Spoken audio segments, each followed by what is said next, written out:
Hello, नमस्कार दोस्तों। मैं ज्योति मौर्य स्वागत करती हूँ आपका मेरे इस यूट्यूब चैनल पे जिसका नाम है हेल्थ एंड आयुर्वेदा।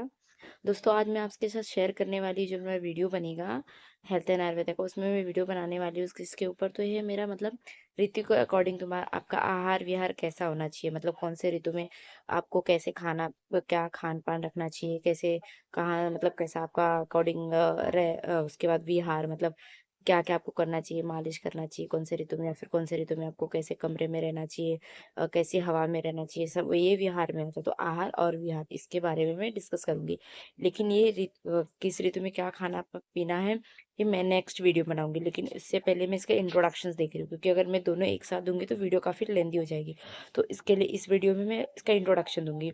और ये जो इंट्रोडक्शन है बहुत इंपॉर्टेंट है। अगर ये देखोगे तभी आपको आगे का समझिएगा, मतलब ऋतु में आहार विहार क्या होना चाहिए क्या नहीं। अगर ये नहीं देखो, अगर ये नहीं, ये वीडियो अगर आप नहीं देखोगे तो आगे का आपको समझ में नहीं आएगा, क्योंकि इसके बेस पे ही जो दूसरा रहेगा वो वीडियो बनेगा।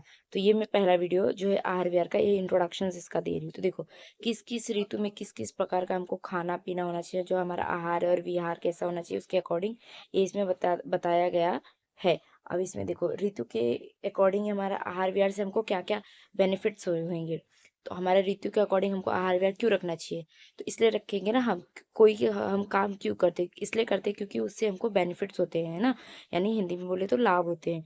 इसके लिए तो कौन से ऋतु में हमारा आहार विहार कैसा होना चाहिए, तो इससे हमको क्या क्या लाभ मिलेंगे, ये हम देखते हैं। तो देखो, इसमें जो हमारा जो चरक संहिता है इसमें बताया गया है कि किस ऋतु में किस प्रकार का आहार और विहार, यानी व्यायाम या फिर अभ्यंग या फिर निद्रा यानी नींद, और ये सब इसके अकॉर्डिंग होता है। और आहार विहार इससे पुरुष की मात्रा, स्थिति और खाने का ये सब चीज़ों का, और फिर मतलब हमारे बल जो हमें अंदर से शक्ति देती हैं, और या फिर हमारे जो एनर्जी जो लॉस होती है, ये सब ऋतु पे डिपेंड करता है। जैसे देखो, ठंडी पड़ती है तो हम ढेर सारा खाना खाते हैं, हमको खान ज़्यादा भूख लगती है।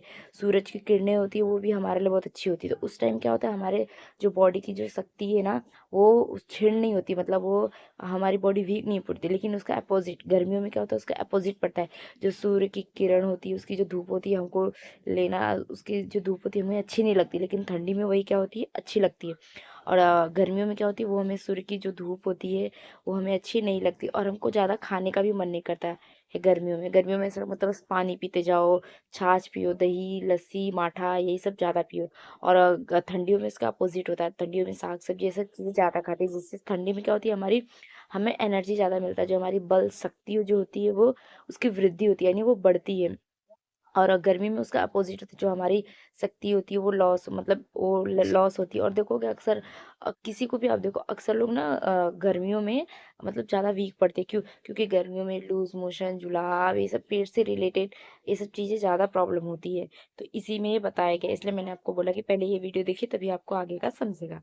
ठीक है, अब चलते हैं कि देखो, जो हमारा एक साल होता है, जो हमारा एक वर्ष बोलो या फिर एक ईयर बोलो, वो कितनी ऋतुओं से मिलके बना है, 6 ऋतुएं हैं। अगर हम इंग्लिश में देखने जाए तो हमें 3 ही दिखती है कि हाँ, एक बारिश आ गया, ठंडी आ गई और एक गर्मी आ गई। लेकिन आप इसमें देखने जाओगे, ये जो आयुर्वेदा है उसमें बताया गया कि जो हमारा एक वर्ष है वो 6 ऋतुओं से मिलके बना है। तो कौन कौन सी है? वर्षा ऋतु, शरद ऋतु, हेमंत ऋतु, शिशिर ऋतु, वसंत ऋतु और ग्रीष्म ऋतु। ये 6 ऋतुओं से क्या होता है, एक वर्ष बना है, जिसमें से शिशिर ऋतु, वसंत ऋतु और जो ग्रीष्म ऋतु, इन तीनों ऋतु में जो हमारा सूर्य होता है, यानी जो हमारा सन है, वो कौन सी दिशा की ओर जाता है, ये उत्तर दिशा की ओर जाता है। उत्तर दिशा की ओर जाता है, और उसका अपोजिट जो हमारा जो दूसरा है वो, तो एक मिनट, उत्तर दिशा की ओर जाता है, जिसको हम उसको क्या बोलते हैं, उत्तरायण या फिर आदान भी बोलते हैं। और जो वर्षा होती है, शरद ऋतु है और हेमंत, इन तीनों ऋतु में जो हमारा सूर्य है वो दक्षिण दिशा की ओर जाता है, जिसको हम क्या बोलते हैं, दक्षिणायन या फिर विसर्ग बोलते हैं। तो ये जो उत्तरायण है, दक्षिणायन, ये भी बहुत इंपॉर्टेंट है। तो वो क्यों इंपॉर्टेंट है मैं आपको ये बता रही हूँ, इसलिए मैंने आपको बोला था ये वीडियो आप पूरा देखिए। तो तो फ्रेंड्स, ये जो है हमारा उत्तरायण और दक्षिणायन। तो उत्तरायण में भी बताऊंगी, उत्तरायण में जब शिशिर, कौन कौन सी ऋतु आती है, शिशिर, वसंत और ग्रीष्म ऋतु होती है, जिनमें से शिशिर कौन से अगर आप हिंदू कैलेंडर के अकॉर्डिंग देखोगे तो जो शिशिर होता है ऋतु, वो माघ और फागुन में आती है। जो वसंत ऋतु होती है वो चैत्र और वैशाख में आती है। और जो ग्रीष्म ऋतु होती है वो जेठ, और आषाढ़ महीने में आती है। अगर इसको आपका मुझे अगर आपको जो फागुन, चैत्र, वैशाख के जो कौन से महीने में आती है अंग्रेजी कैलेंडर के हिसाब से, देखिए इंग्लिश कैलेंडर के हिसाब से जैन फेब, तो इसका भी मैं आपको टेबल एक बना के आपको वीडियो में मैं सेंड कर दूंगी, वीडियो में मैं आपको दिखा दूंगी, जिससे आपको ये इसको समझने में क्या हो, आसानी हो। तो देखिए, तो जो ये वसंत, ग्रीष्म और जो ये शिशिर ऋतु, इसमें जो सूर्य होता है वो उत्तरायण होता है, यानी उत्तर उत्तर साइड होता है। और ये क्या होता है, आग्नेय होता है, यानी आग्नेय यानी गर्मी, मतलब अग्नि जब जलती है तो क्या होता है, गर्मी होती है। तो उस टाइम क्या होती है, गर्मी बहुत होती है। गर्मी होने की वजह से वायु क्या होती है, अतिरुक्ष, मतलब जो हवा बहती है गर्मी में, आपने देखा होगा, तो हवा भी बाहर की हवा भी लेने का दिल नहीं करता है, इतना मतलब ऐसा लगता है कि पूरी बदन को जला देगी, इतनी गर्मी होती है। जब बाहर जाते हैं ऐसा लगता है कि पूरी एनर्जी हमारी लॉस हो गई है, बस पानी पानी दिखता है। अक्सर देखा होगा गर्मियों में सब एसी का भी ज़्यादा यूज़ करते हैं। और फिर जो वायु होती है वो क्या होती है, अति रुक्ष होती है। अति रुक्ष यानी बहुत ही अ, मतलब अच्छी नहीं होती, जैसे जलन जैसा होता है। जब हमें हमारे बॉडी पे जब वो हवा पड़ती तो ऐसा लगता है जैसे बॉडी कैसी आग में तप रही है, ऐसा हमको फील होता है। चंद्रमा का बल क्या होता है, क्षीण होता है। क्षीण होना मतलब जो मून है, जो चंद्रमा है, वो क्या होती है, वो मतलब बहुत कम होता है। वो क्या होता है, वो भी क्या होता है, उसका भी क्या होता है, वो बल जो होता है, मतलब उसकी भी एनर्जी क्या होती है, वो क्षीण होती है। और सूर्य का बल बढ़ता है, मतलब बढ़ता है, क्योंकि देखा होगा ना, आप धूप में निकलते तो ऐसा लगता है सूर्य पूरा एक ऐड आता है ग्लूकॉन डी का, देखा होगा आपने टीवी में, कि जब वो ऐड आता है तो वो सूर्य का वो करता है, हमारी पूरी एनर्जी ले लेता है, फिर हम ग्लूकॉन डी जाके पीते। तो मैं आयुर्वेद के अकॉर्डिंग बोलूंगी, आप ग्लूकॉन डी मत पियो, नींबू पानी पियो, गर्मियों में छाछ पियो, वो दही का जो माठा बनता है, छाछ बनता है बघार करके, आप ये सब पियो।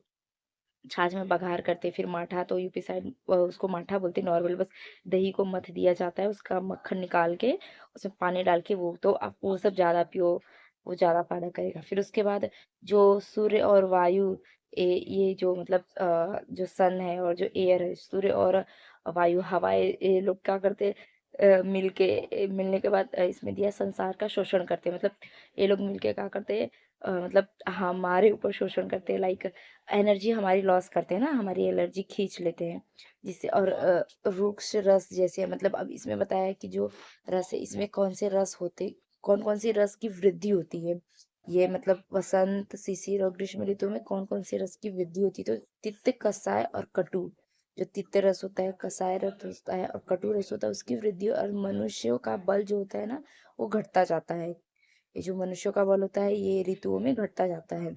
अब इसमें देखो, अब उसका अपोजिट यानी दक्षिणायन, तो इसमें कौन कौन सी ऋतु आती है, शरद, हेमंत ऋतु होती है और वर्षा ऋतु होती है। शरद ऋतु, हेमंत ऋतु और वर्षा ऋतु। तो वर्षा ऋतु कौन कौन से महीने में, तो सावन, भादो, सावन और जो भाद्रपद बोलते हैं। और शरद ऋतु में कार्तिक, जिसको कुआर और कार्तिक, ये कौन से में आती है, ये शरद ऋतु में आती है, जिसको अश्विन कार्तिक भी बोलते हैं, कुआर कार्तिक भी बोलते हैं। फिर हेमंत ऋतु में कौन से आते महीने, अगहन और पौष, जिसको अश्विन बोलते हैं, अश्विन पौष भी बोलते हैं। तो अगहन महीने, अगहन और पौष, या फिर अश्विन पौष भी बोल सकते हैं आप। इसमें सूर्य क्या होता है, दक्षिण साइड होता है, दक्षिणायन होता है। और सूर्य क्या होता है, वो ना हमको उस टाइम ठंडा लगता है, यानी सौम्य होती है, उसकी जो किरणें होती है वो ठंडी ठंडी लगती है। वायु भी क्या होती है, जो हवा होती है, अति रुक्ष नहीं होती, वह ठंडियों में हवा भी हमको ठंडी लगती है। फिर उसका चंद्र का बल घटता नहीं, जो चंद्रमा होता है उसका बल क्या होता है, वो बढ़ता है। सूर्य का बल क्षीण होता है, मतलब गर्मियों में तो सूर्य बहुत ही आग जैसा निकलता है, लेकिन ठंडियों में सूर्य आग जैसा नहीं रहता है। और सूर्य और ये जो वायु, मतलब जो सन है और जो एयर है, जो हवा, ये मिलके क्या होते हैं, हमारी पूरी पृथ्वी का शोषण नहीं कर पाते। गर्मियों में शोषण करते, हमारे ऊपर अत्याचार करते हैं, लेकिन इसमें नहीं कर पाते। और फिर इसमें जो रस होते हैं, स्निग्ध रस, इसमें उत्तरायण में कौन सा रस बोला है, रुक्ष रस, मतलब रुक्ष, रुक्ष यानी जिससे हमारा क्या होता है, क्षरण होता है, वो रस। और इसमें स्निग्ध, स्निग्ध मतलब जैसे ऑयली रस, जैसे अम्ल हुआ, लवण हुआ और मधुर रस की, इसकी वृद्धि होती है। और उसमें किसका बताया, तिक्त, कसाय और कटु रस की वृद्धि होती है। और मनुष्यों का बल जो होता है, ये विसर्ग काल जिसको बोलते हैं, दक्षिणायन, उसमें जो हम जो ह्यूमंस का जो बल होता है, जो एनर्जी होती है, वो क्या होता है, बढ़ता है। तो आशा करती हूँ दोस्तों आपको मेरा वीडियो पसंद आया रहेगा। तो ऐसे ही आयुर्वेदा और हेल्थ से रिलेटेड जानकारी के लिए मेरी वीडियो को लाइक करें, शेयर करें, सब्सक्राइब करें। और प्लीज़ प्लीज़ प्लीज़ कमेंट में अपने सुझाव ज़रूर दें कि आपको इसमें कोई प्रॉब्लम तो नहीं हुई, या फिर इसके आगे मैं कौन सा वीडियो बनाऊँ, आपको किससे रिलेटेड इन्फॉर्मेशन चाहिए and etcetera. So thank you.